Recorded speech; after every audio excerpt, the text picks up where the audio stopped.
Okay, so to finish where I left off at, and I want to explain something because I was looking at the video I just posted, and I put they're bringing in people, all kind of people, and doing what they want to do. Let me explain what I mean by bringing in all kinds of people. So there is something that is called neuromonitoring. Neuromonitoring is where your perpetrators or gang stalkers or assholes, whatever you want to call them, okay, or watching everything you do. Some believe they can see through your eyes. Some believe that they can, I don't know, just see, they have some kind of ability to see everything you're doing, when you're doing it, and how you're doing it. Okay? Um, and they also have, I think, hidden cameras and surveillance in your home, in your car, or they hack the devices that allow them to see what's going on. Some even say they can see you through the television. I believe it all, okay? Because I had a supreme experience with all of it, especially during my very first attack that revealed that I was even being targeted. And my experience with neuromonitoring is them using Voice 2K purposely at this time to show me and let me know that they can see and hear everything that I can see and hear. And they also wanted me to know that they had access to everything. I'm talking about dummies. Like, I figured out everything within 3 weeks tops because they talk too much, right?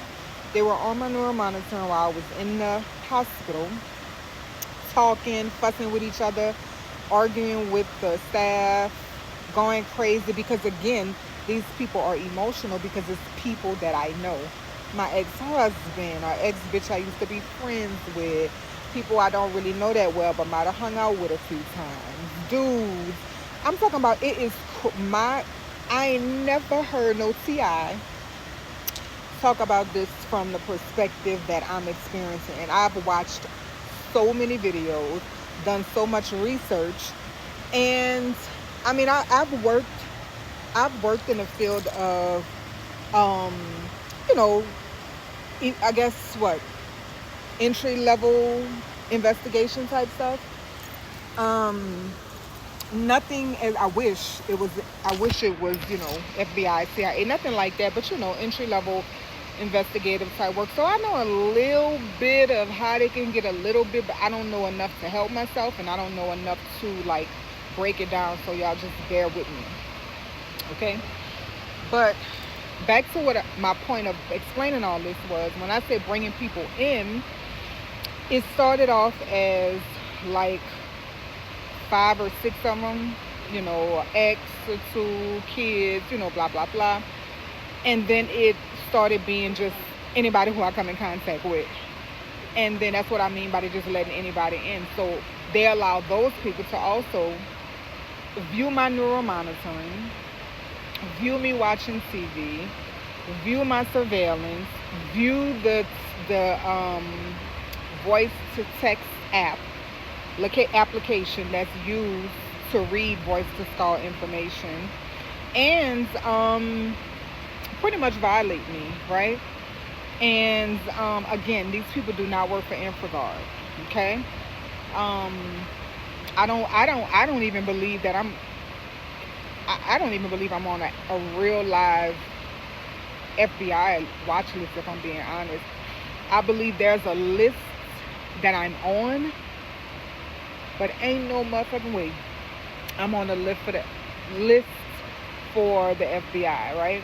I have a little bit of proof that I'm not on that kind of list. But I won't go there. I'll wait for that. Because that's a different process. I think somebody just went on the dark web and did some shit, paid for some shit, and got access. It's simple as that. And plus, the stuff they doing is unorthodox, right? I'm talking about no kind of fucking I'm talking about no kind of protocol, right?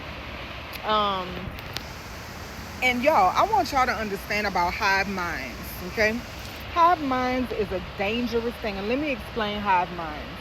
I would love for, see, the kind of stuff that I want to talk about is the kind of stuff that I don't hear other TIs or other people who identify as a targeted individual explain.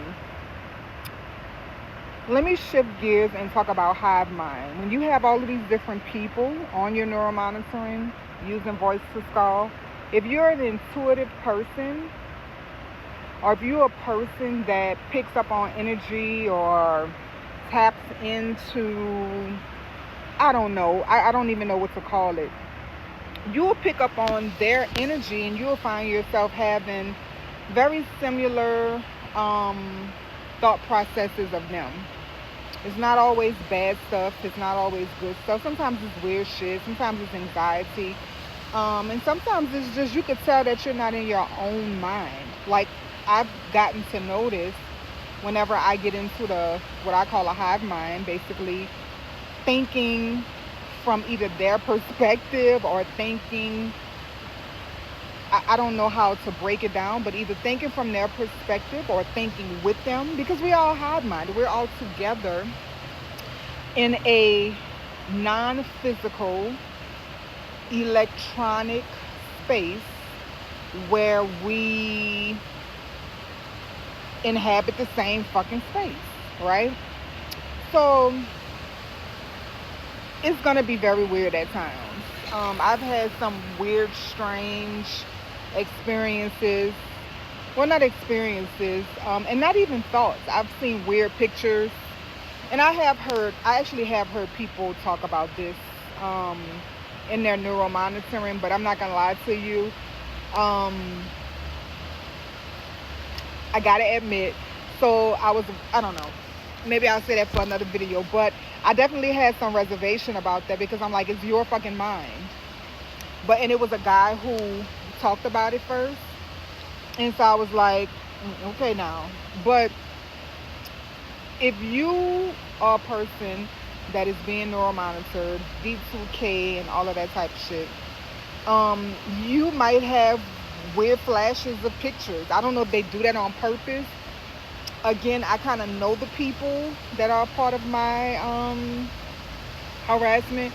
So it is, I ain't gonna lie, it is difficult for me to believe the stuff that the pictures or the anxiety or whatever that I'm getting is of them, but you just never know. It could just be anxiety. I don't know. But I don't know if y'all have had that experience. What was it? I've seen pictures of coochies. It's always unpleasant. It's always unpleasant. It used to hurt my little heart because it was very, very, very odd stuff. But now it's more like, oh Lord, here we go. You know, here we go with the blah, blah, blah. It's usually vulgar stuff, unpleasant vulgar stuff. I'm like, can we get some vulgar shit that's going to make me feel some kind of way? But again, it's not designed to make you feel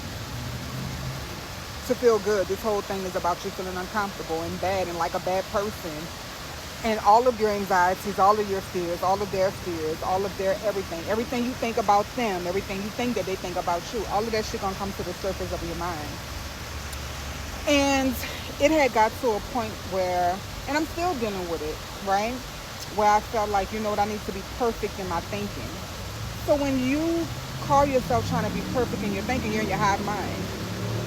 And it's like a trick, right? They don't know they're doing it, they're not that smart. It's all you tricking your damn self. You trying to be perfect in your thinking, and all you doing is, that's keeping them on your mind, because you're doing things to satisfy them. So who's on your mind? Them. So you're in your hive mind. So that can be a good example of being in your hive mind. And so what I'm practicing on now is being outside of that mindset, because it's ugly in there. Okay? Right? Inside and out. Okay? It's very ugly being hive-minded with ugly people, right? These are mean-spirited, evil, narcissistic people with a goal in mind, whether they're getting something out the deal or not. Actually, they're all getting something out the deal, whether it's monetary or whether it's emotional. Some of these people are just lonely, neglected children who grew up into bullies, unhealed bullies. And this is how they get off.